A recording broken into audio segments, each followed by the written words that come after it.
바울 성지 세미나 마지막 시간인데요. 오늘은 여러분 기억나시죠? 첫 번째는 우리가 이제 바울의 회심, 그리고 난 다음에 1차 선교 여행, 그리고 2차 선교 여행 때 있었던 해프닝, 마가 요한 바나바의 생질 때문에 갈라졌던 그 일, 그게 굉장히 큰 일이었고요. 그리고 2차 선교 여행 중에 놀라운 역사가 있었죠. 세계사의 장면을 바꾸어 놓은, 그죠? 드로아에 있을 때 마게도냐로 건너가게끔 했던, 건너와서 우리를 도우라, 그 2차 선교 여행. 지난 시간에 했던 3차 선교 여행이 에베소를 중심으로 했던 3차 선교 여행이 그게 핵심이었죠. 그리고 밀레도에 왔을 때 에베소 장로들을 불러다가 마지막 고별 설교를 하고 나는 이제 예루살렘으로 간다. 그게 3차 선교 여행이었어요. 이제 오늘은 그 밀레도에서 예루살렘으로 갔다가 예루살렘에서 죄수의 신분이 돼요. 체포가 됩니다. 유대인들이 고소를 했거든요. 그리고 난 다음에 수많은 우여곡절을 거쳐서 로마로 들어가는 장면까지가 오늘 우리가 읽을 성경 본문 이 사도행전 28장까지 기록이 되어 있는 건데, 그 중에 일부분만 오늘 읽습니다. 27장 27절부터 37절입니다. 이 앞부분을 우리가 생략했는데요. 이 앞부분에 그 유명한 그 지중해, 특별히 그 아드리아해 그쪽에 그 엄청난 폭풍, 이름이 뭐죠? 유라굴로입니다. 유라굴로. 그 유라굴로를 만난 이후의 일들이 27절 이후에 있습니다. 한 절씩 교독하겠습니다. 열나흘째 밤이 되었을 때에 우리는 아드리아 바다에 떠밀려 다녔다. 한밤중에 선원들은 어떤 육지에 가까이 이르고 있다고 짐작하였다. 그들이 물 깊이를 재어보니 20길이었다. 좀 더 가서 재니 15길이었다. 우리는 혹시 암초에 걸리지는 않을까 염려하여 고물에서 단 4개를 내리고 날이 3기를 고대하였다. 그런데 선원들이 배를 버리고 달아나려고 이물에서 닻을 내리는 척하면서 바다에 거루배를 풀어내렸다. 바울은 백부장과 병사들에게 말하였다. 만일 이 사람들이 배에 그대로 남아있지 않으면 당신들은 무사할 수 없습니다.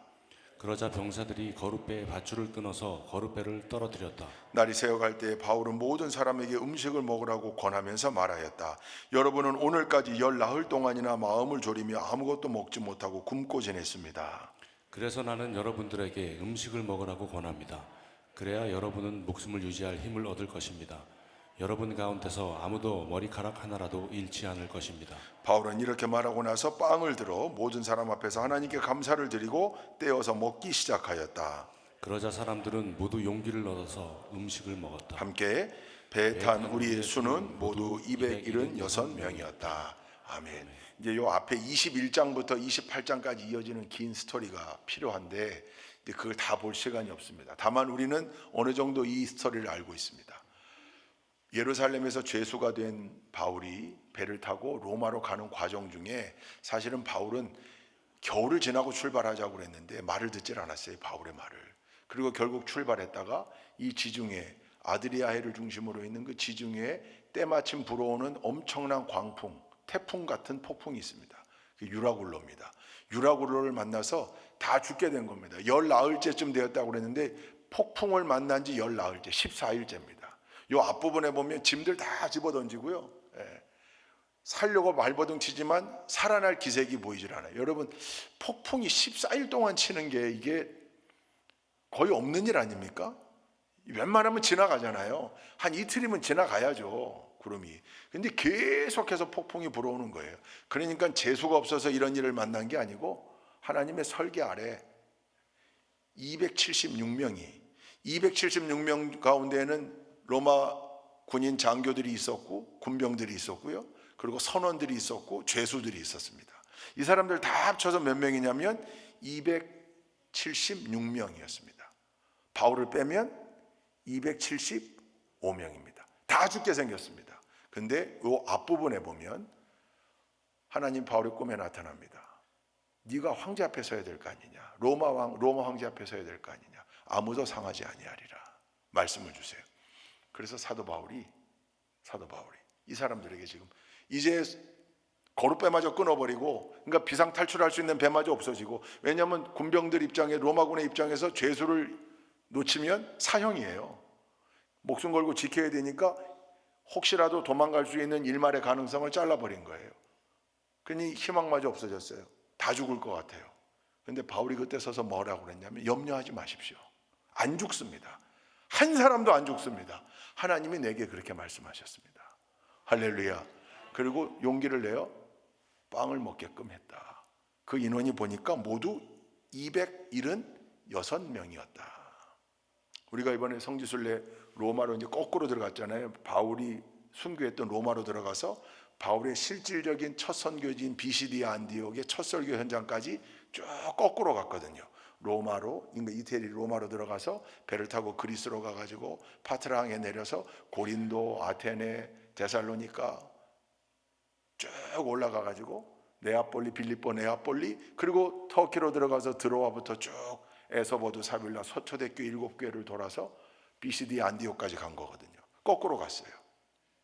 그때 우리가 이탈리아 로마를 보고 로마 성지에서 내려와서 폼페이를 유적지를 본 다음에 바리 향해 가가지고 배를 탔습니다.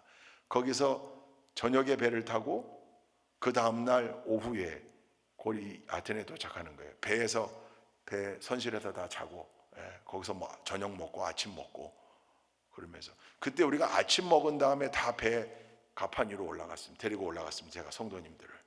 우리가 그때 그 했던 데가 아드리아해요. 지나던 그 루트가.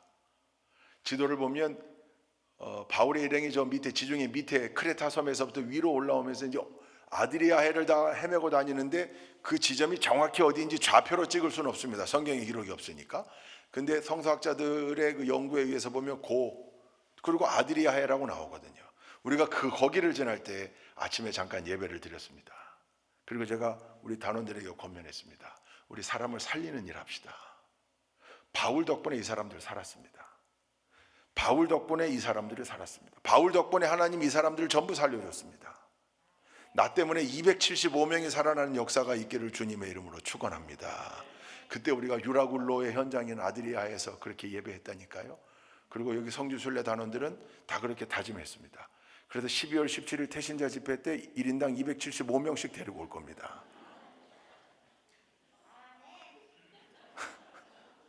여기서 아멘이 나와야 되는데 앞으로 일생 살면서 적어도 275명은 살리자 우리가. 사도 바울이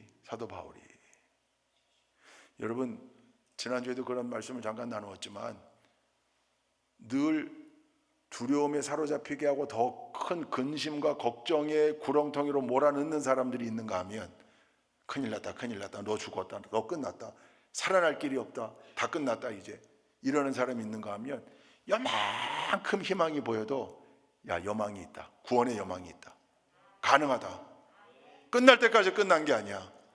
하나님은 그리고 끝까지 우리를 붙드신다고 했어.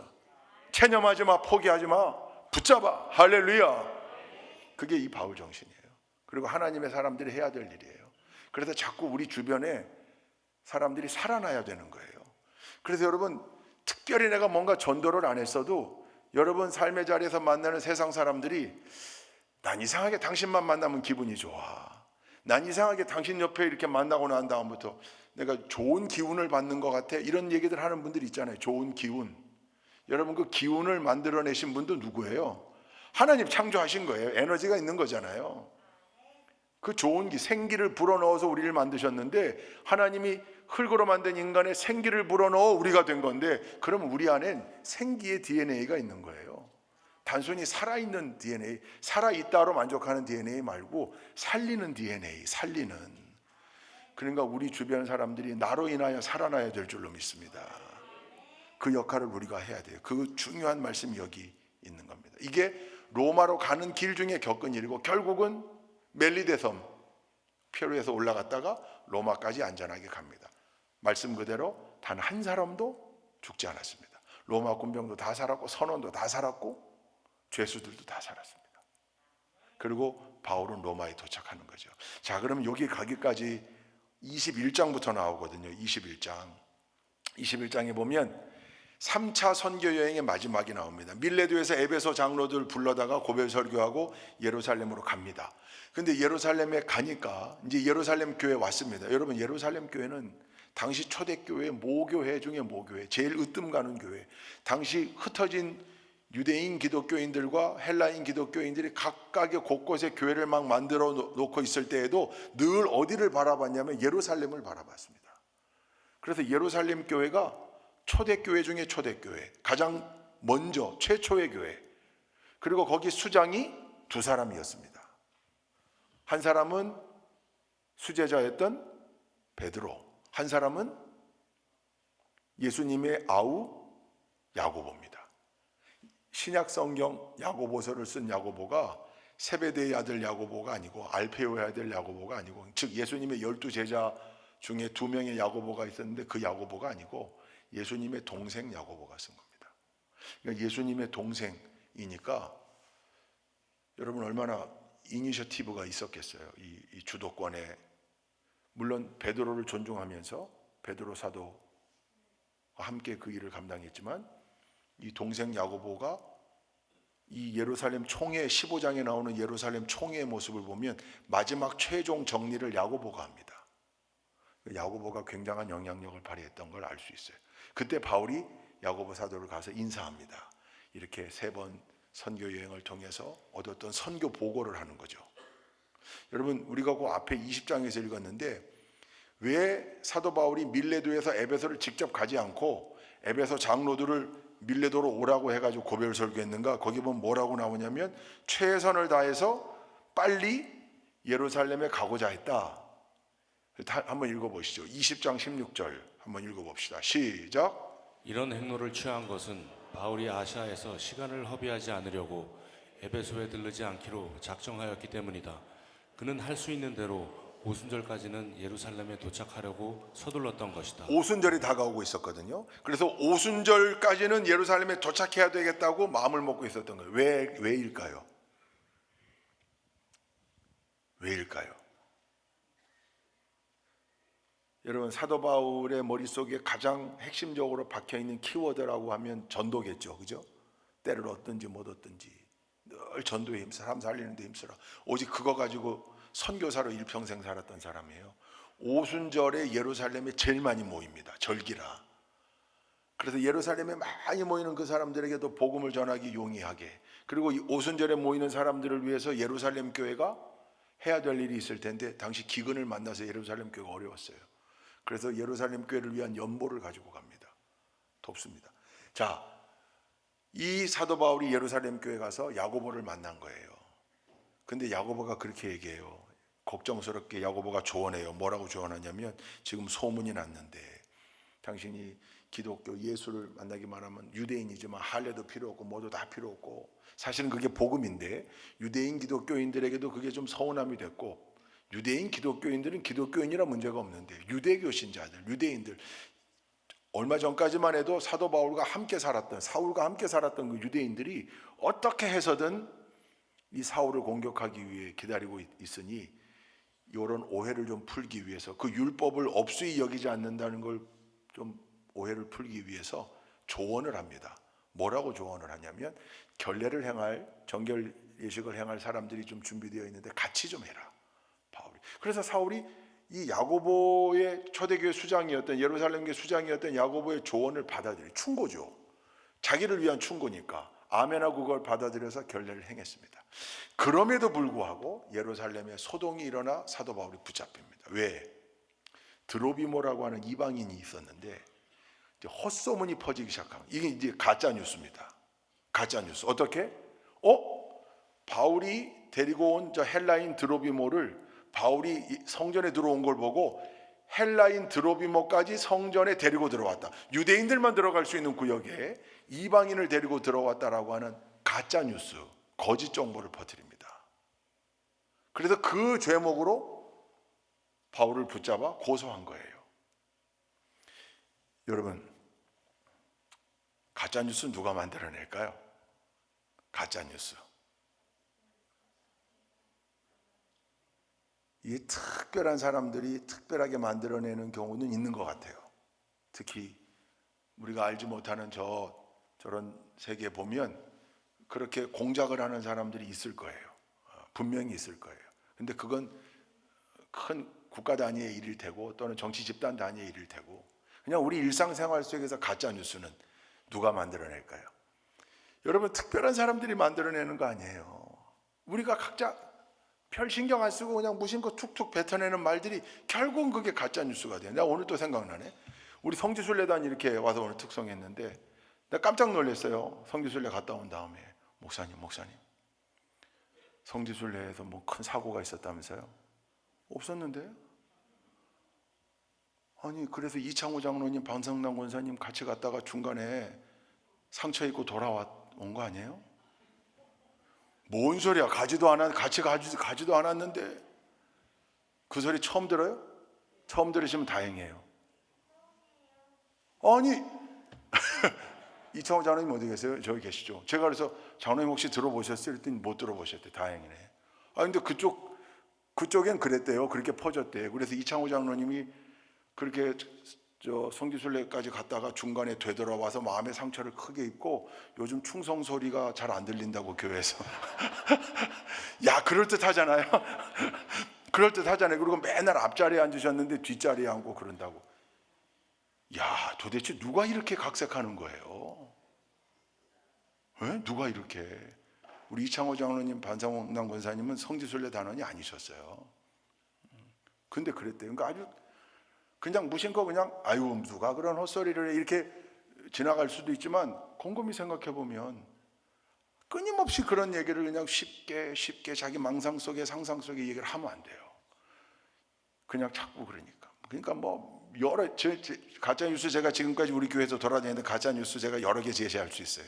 그러나 별로 은혜가 안 되는 일이기에 제가 안 할 겁니다. 이창호 장로님이니까 제가 장로님이라 편안하게 얘기한 거예요. 아니 여러분 이런 얘기들을 그러니까 굉장히 조심해야 돼요. 정확하지 않은 얘기를 툭툭 내뱉는 일이 결국은 이걸 자꾸 눈덩이처럼 굴러가게 만드는 일이에요. 그게 의도하지 않았지만 결국 선동의 소재로 쓰이기도 하고 그냥 오해면 괜찮은데 그게 그냥 그렇게 다니다 보니까 이번 성지순례가 얼마나 은혜로웠는데요. 여기 다 32명의 증인이 있는데 뭐 더 이상 얘기할 것도 없잖아요. 갔다 돌아오신 것도 아니고. 그러니까 이게 바울이 결국 로마로 가는 이유가요. 바울은 드로비모를 유대인의 뜰에 데리고 간 적이 없어요. 근데 드로비모를 데리고 예루살렘 시내에 있는 걸 봤고 바울이 성전에 들어온 걸 봤어요. 누군가가 이걸 퍼뜨립니다. 악의적으로 퍼뜨렸겠죠. 그때 당시에는. 결국 이것 때문에 붙잡힙니다.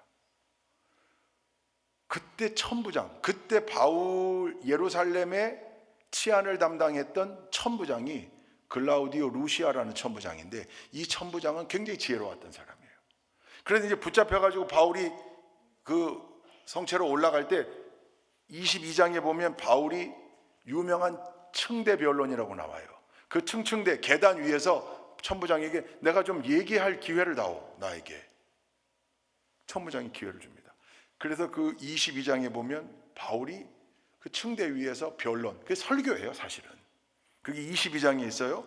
그리고 난 다음에 23장에 보면 천부장이 잠깐만 이 문제는 우리 로마 제국의 치안의 관계가 되거나 로마 제국의 실정법에 관계된 문제가 아니고 지금 유대인들 너희들끼리 문제 아니냐. 그러면 너희들의 의결기구인 사내들인 공의회 거기서 결정 좀 해다오. 그리고 데리고 사내들인 공의회로 갑니다. 그래서 그게 23장에 나와요. 그래서 바울은 또 사내들인 공의회에서 설교할 기회를 얻어요.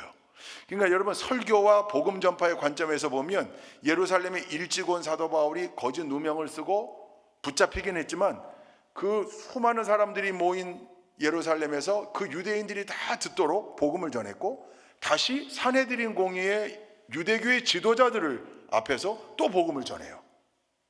그게 23장에 나옵니다. 그리고 갇힙니다. 사내들인 공의회에서 그걸 둘 리가 없잖아요. 갇혀있는 동안 23장에 바울을 죽일 결사대가 조직이 됐다는 소식이 들려요. 40명이 바울을 죽이기 전에는 우리가 음식을 입에 넣지 않겠다. 결사대가 40명이 조직됐다는 걸 바울의 생질, 조카가 첩보를 입수합니다. 보안에 실패한 거죠. 이 친구들이 보안에 실패한 거예요. 바울의 생질이 그거를 입수해서 바울이 갇혀있는 영내로 들어가 면회를 신청하고 바울에게 말합니다. 그랬더니 바울이 거기 있는 백부장에게 내 조카를 천부장에게 좀 데려다 주십시오. 그 백부장이 바울의 말을 들어요. 아마도 바울이 층대에서 했던 그 유려한 설교 또 사내들인 공의에서도 전혀 주눅들지 않고 거기서 담대하게 복음을 전하는 모습을 봤던 백부장으로서는 이미 바울이 범상한 사람이 아니라는 걸 알았던 것 같아요. 천부장도 마찬가지. 천부장에게 안내가 된 조카가 가서 우리 삼촌을 40명이 매복해가지고 죽이려고 계략을 꾸미고 있습니다. 근데 마침 천부장에게 이 사람을 좀 가이사랴로 보내달라는, 총독에게 보내자라고 하는 요청이 들어간 상태예요. 이 딱 맞아 떨어지잖아요. 그때 천부장이 보병 200, 기병 70, 창병 200, 470명의 호위대를 세워가지고 바울을 총독이 있는 벨릭스 총독의 관저가 있는 가이사랴로 보냅니다. 여러분, 바울이 지금 무슨 신분으로 로마를 향해 가고 있는 거예요? 죄수의 신분인데 몇 명이 호위했다고요? 무려 470명의 로마 군인들이 호위하고 보호를 받는 가운데 가이사랴로 갔다고요. 바울에게는 위기였지만 하나님은 그 위기를요, 바울을 더 높이는 기회로 사용합니다. 여러분, 믿음의 사람들에게 위기가 왔을 때 그런 기대가 하나 있어야 돼요. 힘은 들고 어려움은 예상되지만, 야, 하나님은 이 국면에서 어떻게 이걸 나를 인도하실까? 위기가 기회가 되게 만드는, 전화유복이 되게 만드는, 유대교 지도자들이 그렇게 죽이려고 간계도 꾸미고 40명이 매복했는데 바울이 죽기 전까지는 내 입에 음식과 물을 넣지 않겠다 그랬던 40명인데 이 40명이 로마에 훈련된 군병 470명을 어떻게 감당해요? 그 친구들 굶어 죽었을려나? 하나님이 그렇게 호의를 하셨어요. 그리고 가이사랴에 가 있는 동안 벨릭스 총독 앞에서 또 변론을 합니다. 벨릭스 총독이, 아니 거기로 이게 이제 다 읽어볼 수가 없어서 그런데 24장에 보면 벨릭스 총독이 잠깐만, 고소인들 데려와, 고소인. 아니 이렇게 고소를 했으면 고소인이 있어야 되잖아. 고소인이 누구냐면 대제사장 아나니아예요. 대제사장은 예루살렘을 떠날 수가 없어요. 근데 그 대제사장이 가이사랴까지 와요. 율법을 어긴 거예요. 대제사장은 예루살렘을 벗어날 수가 없어요. 근데 가이사랴까지 왔어요. 규례를 다 깨고. 그 정도로 바울을 죽이고 싶어 했어요. 근데 이들의 이야기를 들어보고 벨릭스가 이건 아닌데? 결국 가이사랴 감옥에 바울이 2년간 있습니다. 근데 그때에도 끊임없이 바울은 복음을 전할 기회를 얻었다. 성경에 나오지 않는데 요세푸스의 역사가 요세푸스의 기록에 의하면 가이사랴에서의 2년도 바울에겐 쉴 수 없는 2년이었다. 그리고 벨릭스가 어떻게 좀 성경에 보면 돈이라도 좀 받아볼까, 뇌물이라도 받아볼까 이러다가 결국 무의로 돌아가고 임기가 끝나고 가고 베스도가 와요. 베스도 총독이 왔을 때 그 유명한 헤롯 아그리파 2세. 헤롯에 대해서는 다음에 다시 한번 할게요. 헤롯이 너무 많아요. 성경에 45번 나오거든요. 헤롯의 가문이 6대에 걸쳐서 90년간 유대 땅을 다스립니다. 헤롯 대왕으로부터 여기 나오는 헤롯 아그리파 2세까지. 이 헤롯 아그리파 2세가 헤롯 가문의 마지막 왕이에요. 근데 거기 그 가문의 일원들이 당시 그 근동 지역의 역사와 이 성경의 복음서와 사도행전의 이거랑 계속 등장을 해요. 근데 그게 헤롯 아켈라오도 있고 헤롯 안티파스도 있고 헤롯 빌립도 있고 헤롯 아그리파 1세도 있고 읽다 보면 미치고 환장하는 게 헤롯입니다. 이게 연결이 돼야 되거든요. 제일 유명한 헤롯은 예수님 당시의 헤롯. 그게 초대 헤롯이에요. 헤롯 대왕이라고 해요. 그러면 예수님을 신문했던 헤롯 누굴까요? 신문하고 빌라도에게 보낸 그때 헤롯은 누굴까요? 그게 헤롯 안티파스입니다. 헤롯 안디바라고도 하죠.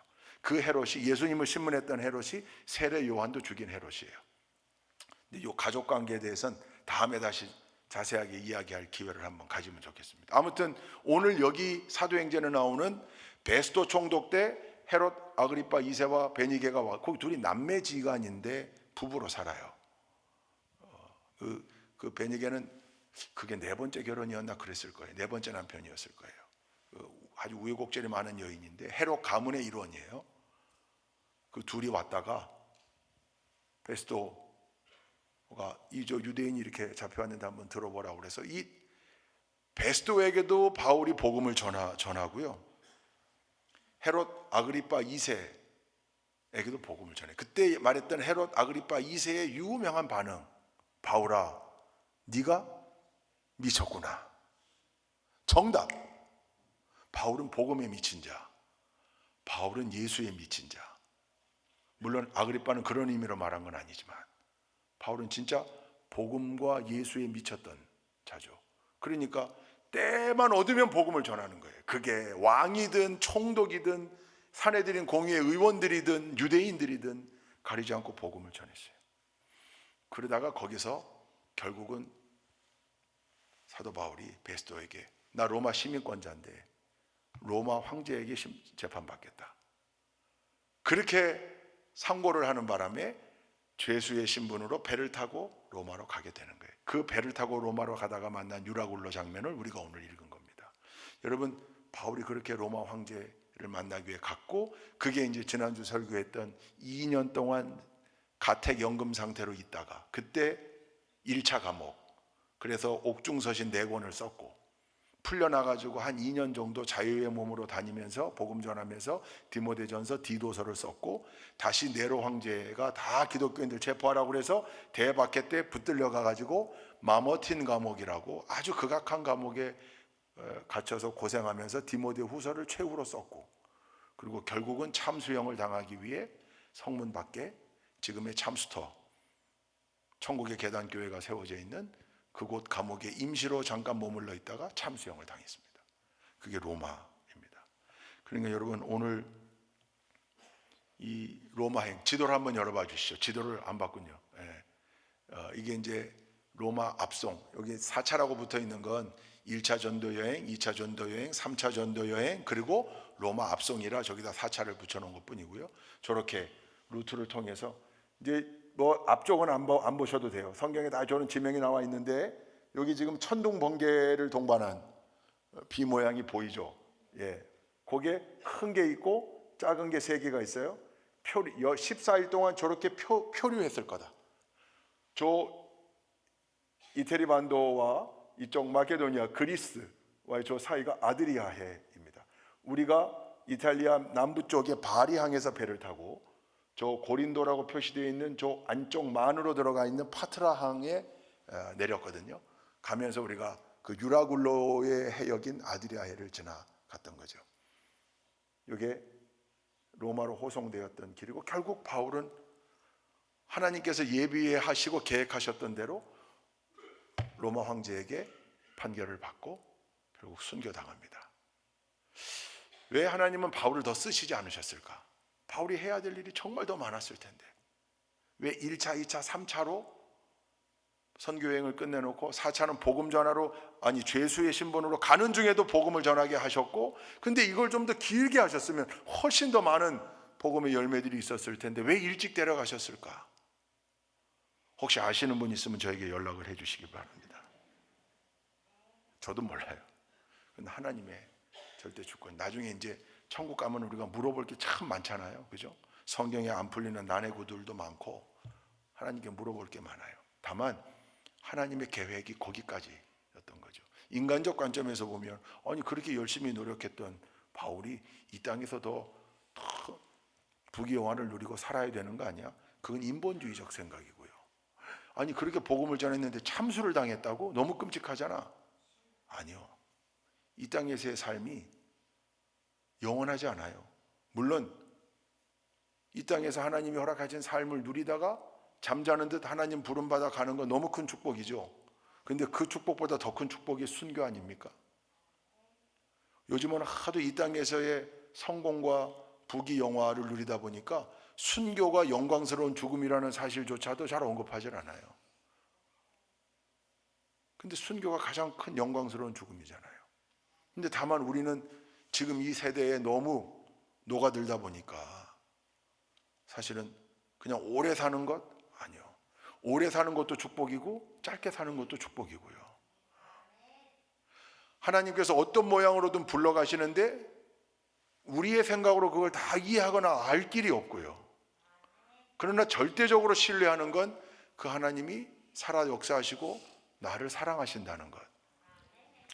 이 믿음만 흔들리지 않으면 우리는 어떤 상황 하에서도 복음을 전할 수 있고, 또 사도 바울의 일생을 바라보면서도 결코 그의 죽음으로 인하여 사도 바울의 삶은 비극적인 삶이었다? 아니죠. 결코. 사도 바울이 말년에 마모텐 감옥에서 힘들어하는 내용을 디모데후서에 쓰기도 했지만 힘든 게 당연한 거죠. 사람인데. 아무리 성 바울, 세인트 폴 이렇게 이름을 붙인다고 해도 사람이에요. 베드로도 사람이고. 그러니 당연한 거죠. 다만 그들이 그렇게 훌륭하게 하나님께 쓰임 받았다. 이게 중요한 겁니다. 이 수많은 우여곡절의 사건 속에 하나님은 로마로 향하게 했고, 그리고 가는 길에도 죄수의 신분으로도 복음을 전하게 했고, 죄수의 신분 가운데서도 사람을 살리는 일을 몸소 하게 했다. 오늘 수요예배 나오신 분들은 꼭 이 숫자를 기억하시기 바랍니다. 나를 포함하여 276명, 나를 빼면 275명. 나는 적어도 이 땅에 살면서 275명은 내가 살리겠다. 275명이 나로 인하여 희망을 발견하고, 나로 인하여 용기를 얻고, 나로 인하여 예수 그리스도를 만나 하늘 생명, 영원한 생명의 주인공이 되었다. 나와 함께. 여러분, 이 전도의 열매가 우리 모두에게 있어야 하지 않겠습니까?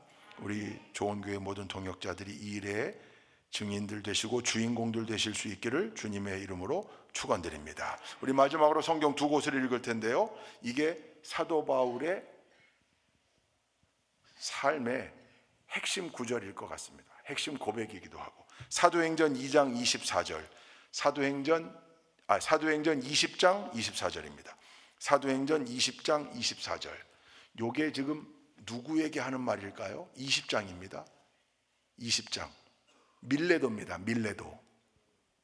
누구에게 하는 말이에요? 밀레도에 있으면서 누구를 불렀다고 그랬죠? 에베소의 장로님들 앞에서 지금 설교하는 중에 요 내용이 들어가 있습니다. 함께 읽습니다. 시작. 그러나 내가 나의 달려갈 길을 다 달리고 주 예수께 받은 사명 곧 하나님의 은혜의 복음을 증언하는 일을 다하기만 하면 나는 내 목숨이 조금도 아깝지 않습니다. 이게 3차 선교 여행의 끝자락에서 에베소 장로님들을 불러다가 했던 설교에 들어가 있는 고백입니다. 디모데후서 4장 7, 8절. 이건 마모틴 감옥에서 마지막으로 쓴 편지입니다. 디모데 제자에게. 7절 8절 시작.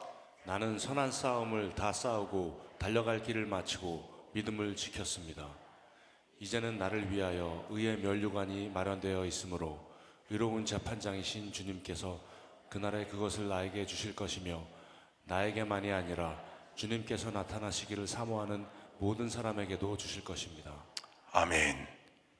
사도 바울의 이 고백이 우리 모두의 고백이 될 수 있기를 주님의 이름으로 축원드립니다.